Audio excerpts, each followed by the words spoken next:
গরমকালে মানুষের চেয়েও বেশি কষ্টে থাকে আমাদের বাড়ির পোষ্য কুকুর।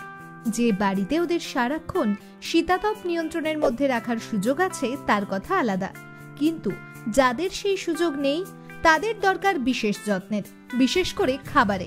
গরমকালের জন্য বিশেষ কিছু খাদ্যাভ্যাস ঠিকঠাক করলে পোষ্যকে গরমকালেও সুস্থ রাখা সম্ভব। চলুন জেনে নেওয়া যাক গরমকালে আপনার পোষ্যকে কি কি খেতে দেবেন। ডাবের জল শুধু মানুষের জন্য নয়, কুকুরের জন্যও এই জল একদম নিরাপদ। এতে প্রচুর পরিমাণে ইলেকট্রোলাইট থাকে, তা কুকুরের শরীর গরমেও তাজা রাখে। শসা শসা ওজন কমাতে সাহায্য করে, আর আপনার পোষ্যের যদি ওজন কিছুটা কমে তাতে আপনার আপত্তি আছে কি? তা যদি না থাকে তাহলে ওকে গ্রীষ্মকালে শসা খেতে দিন। এতেও প্রচুর জল আছে, শসায় ওর পেটও ভরবে, ওজনও বাড়বে না, আবার জলের চাহিদাও কিছুটা পূরণ হবে, পেটও ঠান্ডা থাকবে। তরমুজ, এতে প্রচুর জল থাকে। মানুষের জন্য যেমন তরমুজ গরমকালের বিরাট গুরুত্বপূর্ণ একটি ফল, তেমনি পোষ্যদের জন্য।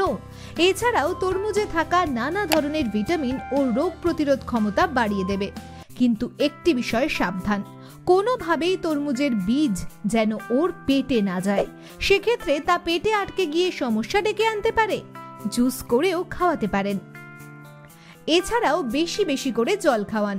দুপুরের দিকে একদম খোলা রোদে বার করবেন না, এবং শরীরে বড় ঘন লোম থাকলে অবশ্যই গ্রুমিং করিয়ে নিন। বাথিং করান, শ্যাম্পু করান। আপনি চাইলে আমাদের পজ স্টেশন গ্রুমিং সেন্টার থেকেও গ্রুমিং করিয়ে নিতে পারেন। একদম কম খরচে সঠিক মানসম্মত গ্রুমিং এবং ওজন স্পায়ের মতো সুবিধা আপনার পোষ্যকে দিতে আজই কল করুন আমাদের 9038532999 এই নম্বরে।